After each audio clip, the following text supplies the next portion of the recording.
skate park naman po sa Dagupan City, malapit ng buksan sa publiko. Para sa detalye ng balitang yan, kasama natin Idol Denise Brillante. 104.7 IFM. Report!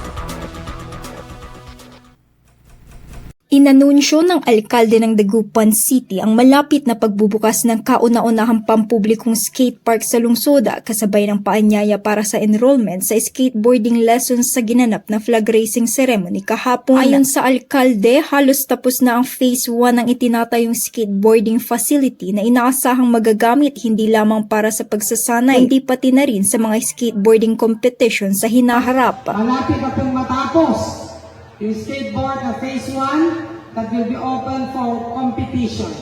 If there are any employees who want to learn skateboard, i-enroll kayo agad. If your children are interested or grandchildren, enrollment dito sa atin. We will come out with registration. Tinayuhan ng alkalde ang mga empleyado at interesadong mag-enroll sa skateboarding lessons na makipag-ugnayan sa lokal na pamahalaan para sa karagdagang impormasyon. Matatandaang bahagi ang pasilidad ng programa ng lungsod para sa sports at kabataan. Kabilang sa plano ng Dagupan City na magtayo ng basketball court at skate pool sa tabi ng skate park bilang bahagi ng pagpapalawak ng mga pasilidad para sa pampublikong gamit. Kasama mo mula rito sa IFM News Dagupan, ito si Idol Denise Brillante Tatak.